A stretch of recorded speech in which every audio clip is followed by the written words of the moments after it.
So to continue, I made the announcement in English and Hindi, and my another colleague he made the announcement in Telugu. Swami came for darshan. He selected few people for the interview, and Swami, as he entered his interview room, in spite of our announcement, few youth started jumping from sixth or seventh row to occupy front rows. And immediately everybody rushed. And there was this tall, well built, hefty German devotee. Those days, hardly any foreigners. So we knew that he was from Germany, and he just put his foot forward from sixth row to front row. I was trying to control the crowd. I mean, I saw this gentleman, so I just caught hold of his collar like from behind and tried to pull him back. He did like this as a reflex action, and I fell down on the ground.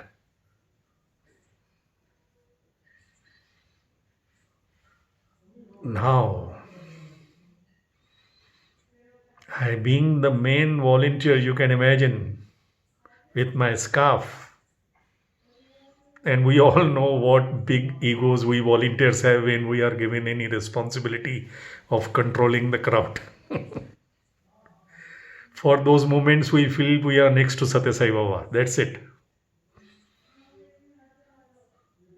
I immediately got up and I just wanted to go and just throw him out of it and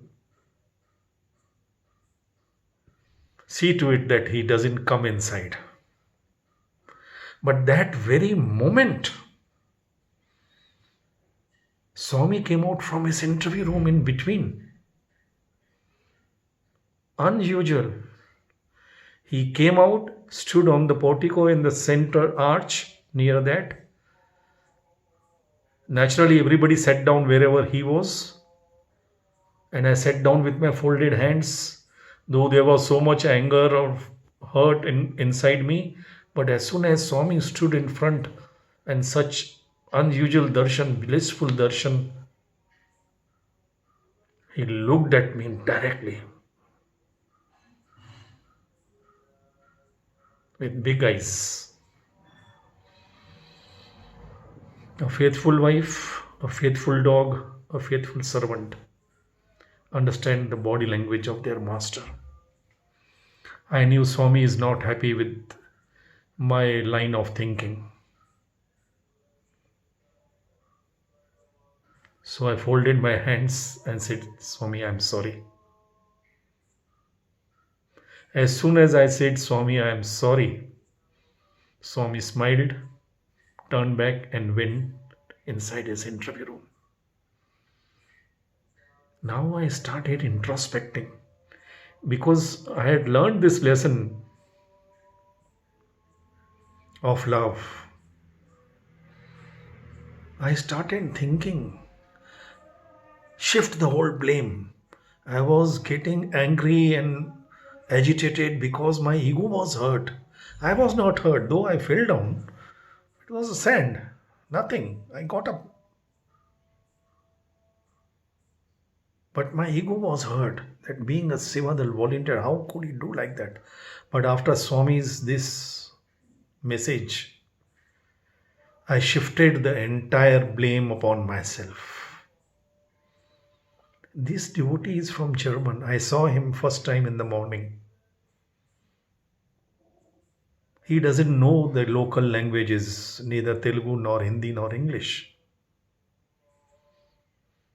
And he was not the first to jump over.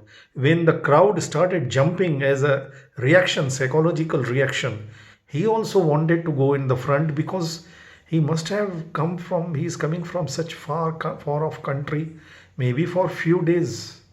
He must be having some problem wanting to give letter to Swami. How can he miss a chance? So it is not his mistake. My ego was hurt and he did not look at me and did like this. It was just a reflex action. I pulled him from the back. As soon as I started shifting the entire blame, I actually realized first I shifted just like that. But then I actually realized, yes, it is my mistake, 100%. Then I sought Swami's forgiveness and I started loving this gentleman who was sitting in the front in my mind. And as soon as Mangal Arati was over and Swami left, he went up to his room. Those days, Swami used to stay up in his mandir. The door was closed. This gentleman again went for the meditation. Foreigners were allowed. And I had my duty. So I also sat for meditation, leaning against the tree. And when the meditation was over, I was in such blissful, peaceful mood. I said, thank you, Swami. Because I was going to take a very hasty and very negative step. I would complain to Kutumrao sir.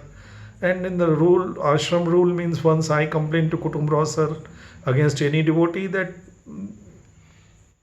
reaction would be very... I said, Swami, thank you for saving me in doing that. Of course, your will is supreme. Nobody can do anything without your sankalpa. Please forgive me, Swami. I love you, this person. And I started loving him again and again.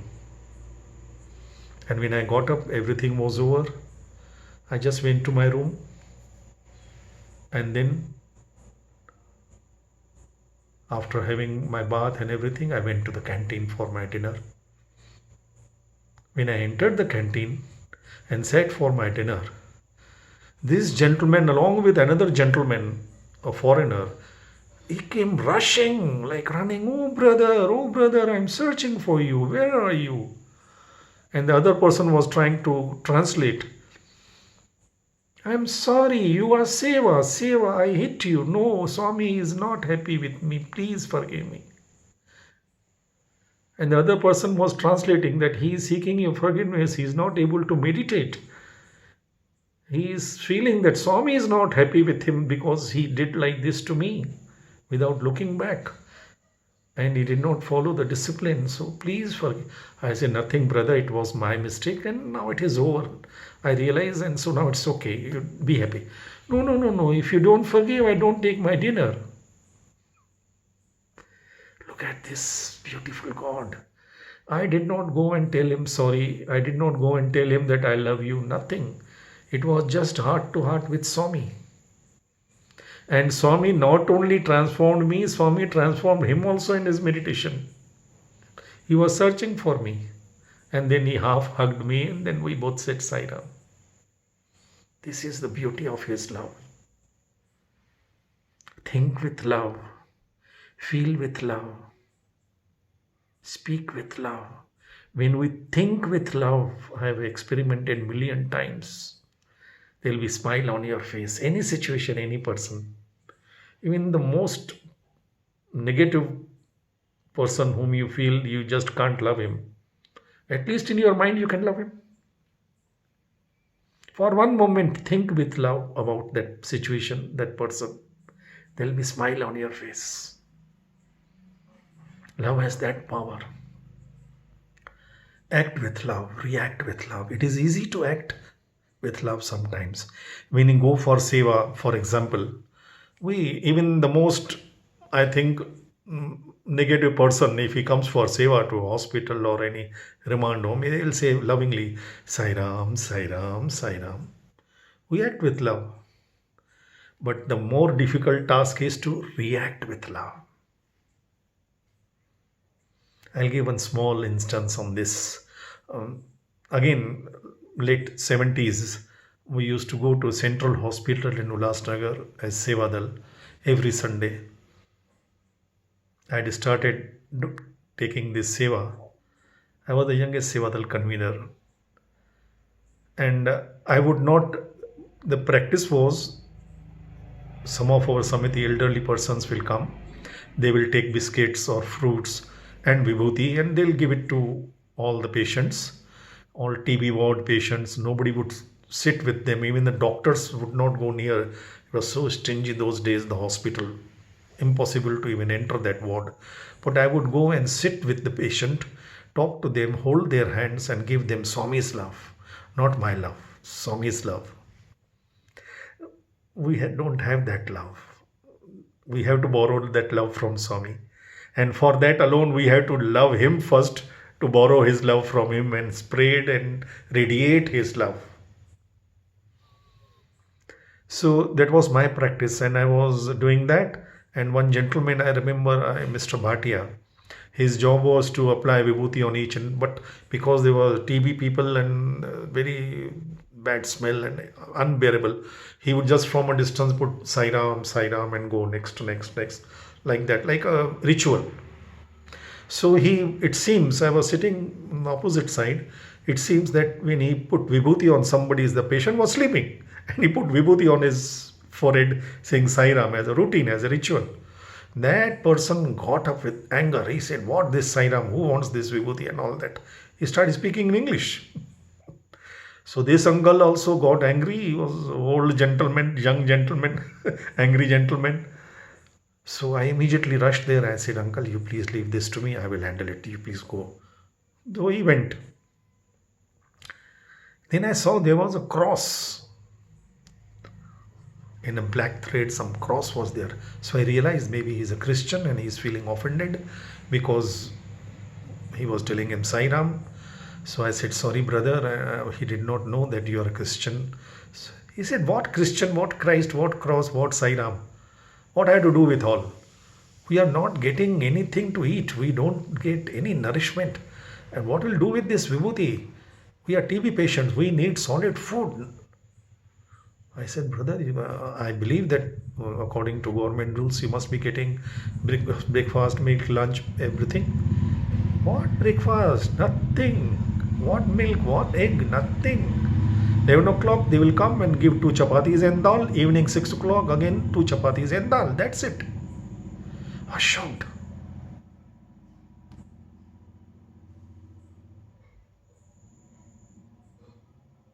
I immediately called meeting of all my Sevadal brothers.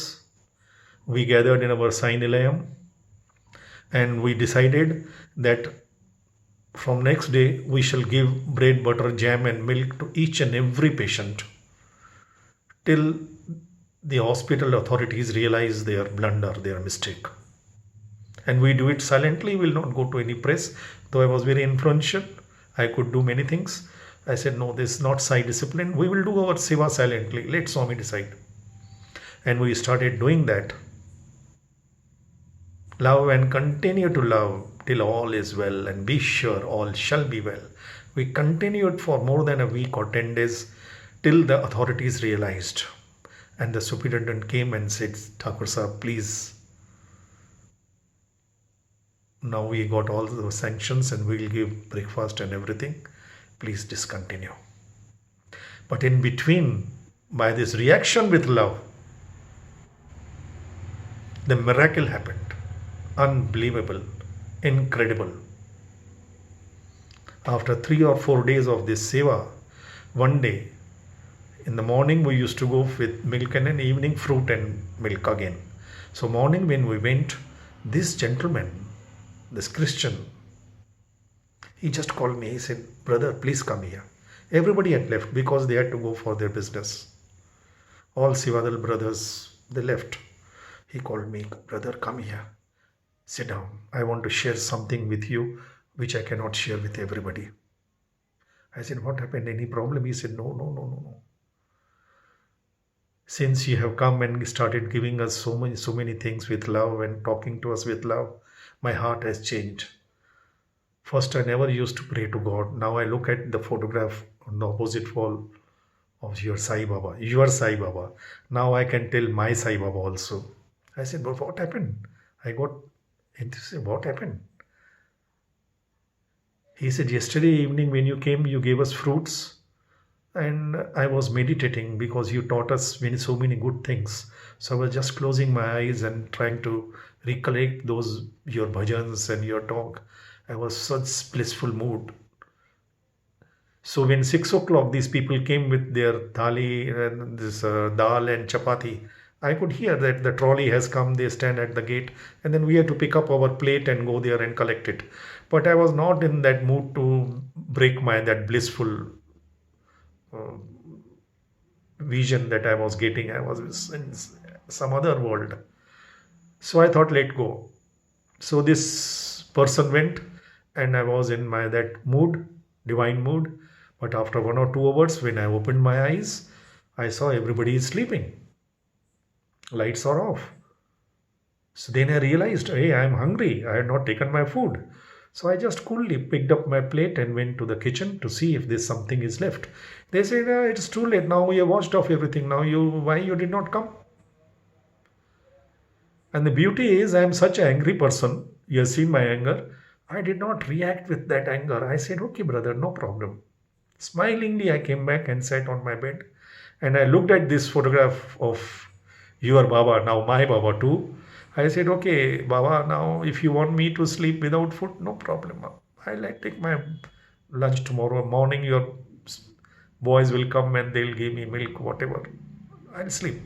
So I slept off. At midnight, I found somebody sitting on my bed. I realized. I opened my eyes and I saw your Baba sitting on my bed. I could not believe my eyes, the halo around him, the beauty. I thought I'm dreaming. I don't know. It was a dream or a vision or reality. I don't know. But it was Swami, your Baba, my Baba. He said, today for my sake you did not have dinner, feeling hungry? Don't worry, I'll give you. And then he did like this.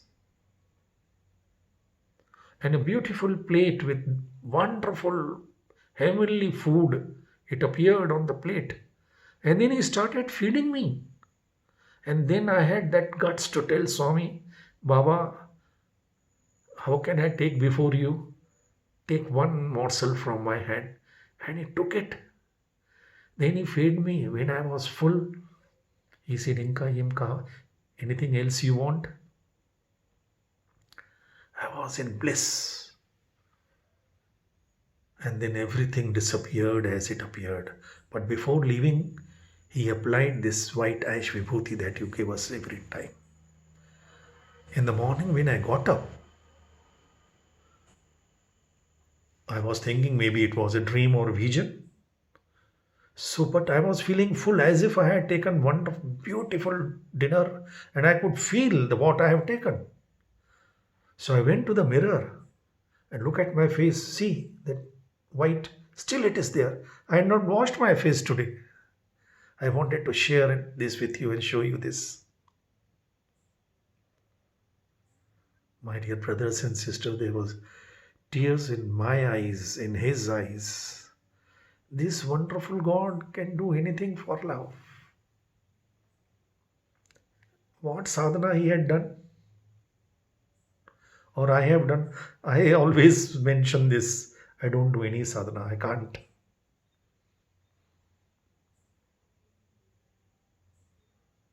I had to do only one meditation to forget him. He's so much around all the time. You can't miss him. What you have to meditate upon him. Just love him. Be his lover. Let us be lovers of God. There cannot be greater sadhana than this. There cannot be greater self-realization than this. Love will do what it needs to do. Without any role play on our part, without any effort on our part. The raw love is the royal road. Just love him. Love him in all. You don't have to love him individually. You have to begin with this. But he is universal God. And he is residing and operating through all. This entire creation is manifestation of God. We must know this and realize this. And once you love him, you will actually see it. This entire creation is his manifestation. How can you hate? How can you hurt? Impossible. You have to play your role. First common sense, next divine sense. Rama may kill Ravana for his acts. But Rama would not hate Ravana. Even his killing would give moksha to Ravana if it is done with love. Swami has given me a beautiful poem. First love me, then kill me. Love me before you kill me. I will share that poem once. We have to start the day with love, as Swami says. Start every sadhana with love. Fill the day with love. Fill every sadhana with love. End the day with love. End every sadhana, every spiritual effort with love. At the end of all the meditations, japa, tapa, dhyana, sacrifice, even Swami says love without sacrifice is useless, as sacrifice without love is meaningless. At the end of all the sacrifices, japa, tapa, dhyana, if we cannot love Him in all, we cannot serve Him in all, if we cannot accept Him and respect Him in all, then all our sadhana is big zero, zero, zero, zero, zero, zero. Be lovers of God. Love like Shabri, like Meera. Let our faith be enlightened faith. Let our love be enlightened love. Let our devotion be enlightened devotion. It can happen only when we love Him truly, selflessly. Lovers are not beggars. Lovers, as I often say, Swami has declared, if you need me, you deserve me. But I say, if you love Him, you did not even need Him. He anticipates. You don't have to beg anything. When I say I love you, my next question should be, what can I do for you? Isn't it? Can I say I love you? Come on, what can you do for me? Or please do this for me because I love you. Ridiculous. This is what the blunder, Himalayan blunder we do. We love Him, Swami, we love you, and next we give Him the list of suggestions and prayers to Him. We should only tell Him, Swami, we love you. What can we do for you? Make us worthy to do something for you. कितने एहसान किए हैं खुदाए सनम, हर जन्म तुमको दे दे तो वो भी है कम. Even if we give every moment of our lives to you, it will not be enough what you have done for us, O Lord. जय बोलो भगवान श्री सत्य साई बाबा जी की जय, जय, जय.